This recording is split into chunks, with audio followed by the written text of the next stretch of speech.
Good morning बच्चों, मैं miss नील प्रभा आज आपको आपकी किताब की पहली कहानी बात अठन्नी की ये पढ़ाऊंगी।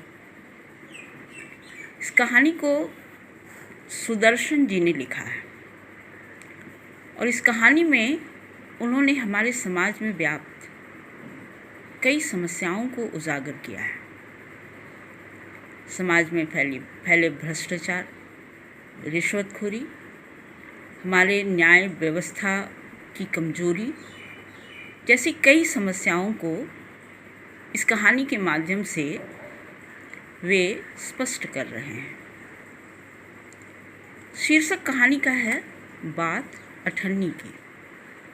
ये शब्द अठन्नी, इसका मतलब क्या है? अठन्नी अर्थात 8 आना, ये 1 रुपये का आधा होता है।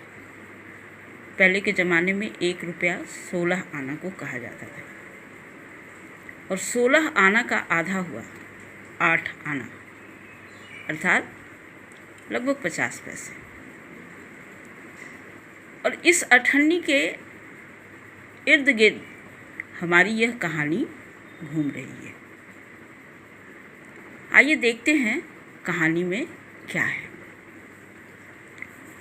रसीला इंजीनियर बाबू जगत सिंह के यहाँ नौकर था। 10 रुपये वेतन था और गांव में उसके बूढ़े पिता, पत्नी, एक लड़की और 2 लड़के थे। इन सब का भार उसी के कंधों पर था। वह सारी तनख्वाह घर भेज देता, पर घर वालों का गुजारा न चल पाता। उसने इंजीनियर साहब से वेतन बढ़ाने की बार बार प्रार्थना की, पर वह हर बार यही कहते, अगर तुम्हें कोई ज़्यादा दे तो अवश्य चले जाओ, मैं तनख्वाह नहीं बढ़ाऊंगा।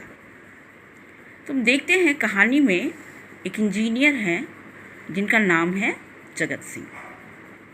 इस जगत सिंह के घर पर एक नौकर है जिसका नाम है रसीला।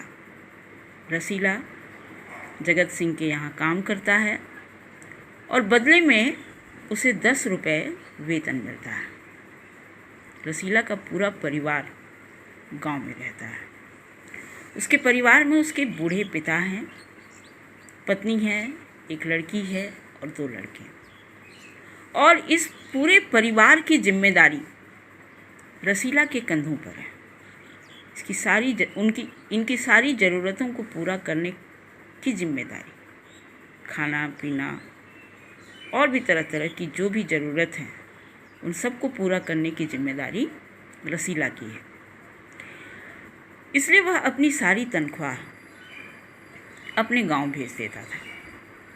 पर परिवार बहुत बड़ा था और तनख्वाह बहुत छोटी, बहुत कम।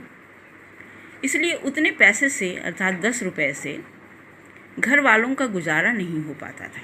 उनकी सारी ज़रूरतें पूरी नहीं हो पाती थी। वह कई सालों से जगत सिंह के यहाँ काम करता था और इसलिए घर की तंगी को देखते हुए उसने कई बार जगत सिंह से ये प्रार्थना की कि वे उसका थोड़ा वेतन बढ़ा दें। पर जगत सिंह बड़े क्रूर आदमी थे।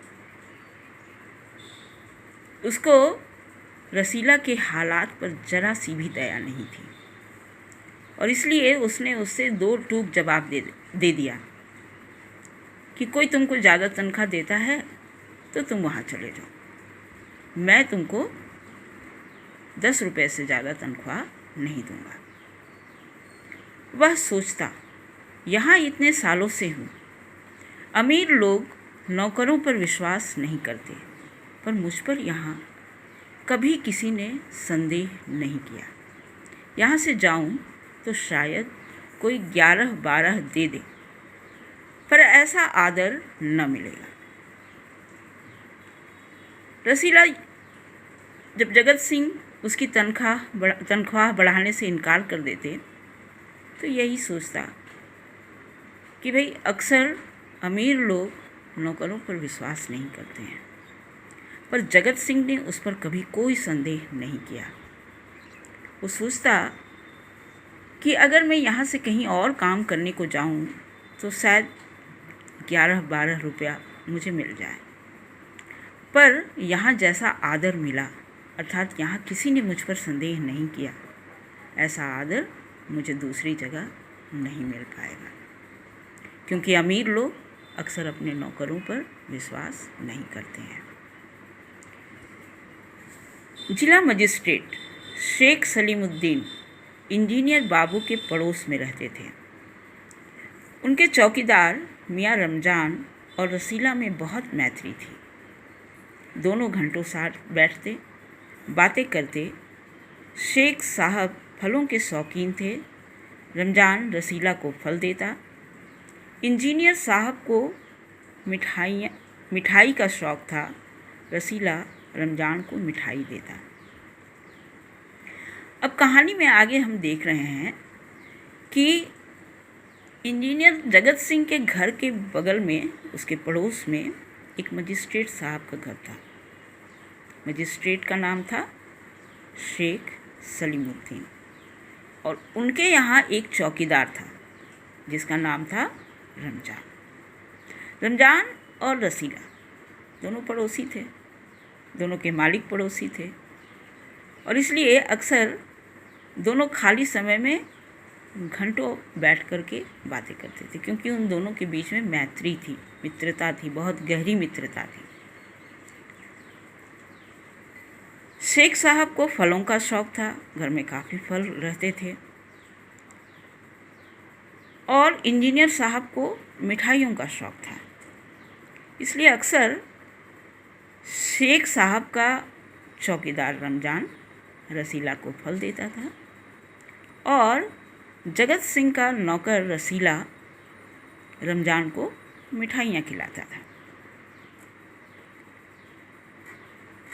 एक दिन रमजान ने रसीला को उदास देखकर कारण पूछा। पहले तो रसीला छिपाता रहा, फिर रमजान ने कहा, कोई बात नहीं है तो खाओ सौगंध। एक दिन की बात है, रमजान रसीला को उदास देखता है, परेशान देखता है। वो पूछता है कि भाई क्या हुआ, क्यों परेशान हो। रसीला उससे अपनी परेशानी, अपना दुख, अपना कष्ट छिपा लेता है। रमजान चूँकि एक अच्छा दोस्त था, मित्र की उदासी उससे बर्दाश्त नहीं हो रही थी। वो उसकी उदासी का कारण जानना चाहता था, इसलिए वो उस पर दबाव डालता है कि ठीक है, अगर कोई बात नहीं है तो तुम कसम खाओ। रसीला ने रमजान का हठ देखा तो आंखें भर आई। बोला, घर से खत आया है, बच्चे बीमार हैं और रुपया नहीं है। जब रमजान उसको कसम देता है कि ठीक है, कोई बात नहीं है तो खाओ कसम, बोलो कि कोई बात नहीं है, रसीला को ये देखकर रसीला जब रमजान का ये ज़िद देखता है, ये हट देखता है, तो उसकी आंखों में आंसू आ जाते हैं और अंततः वो अपनी परेशानी रमजान को बता देता है। कहता है कि गांव से, घर से चिट्ठी आई है और उस चिट्ठी में लिखा है कि बच्चे बीमार हैं और उनके इलाज के लिए रुपया नहीं है। बच्चों, आज मैं अपनी कहानी यहीं समाप्त करती हूँ। अगले वीडियो में आपको कहानी का अगला हिस्सा बताया जाएगा।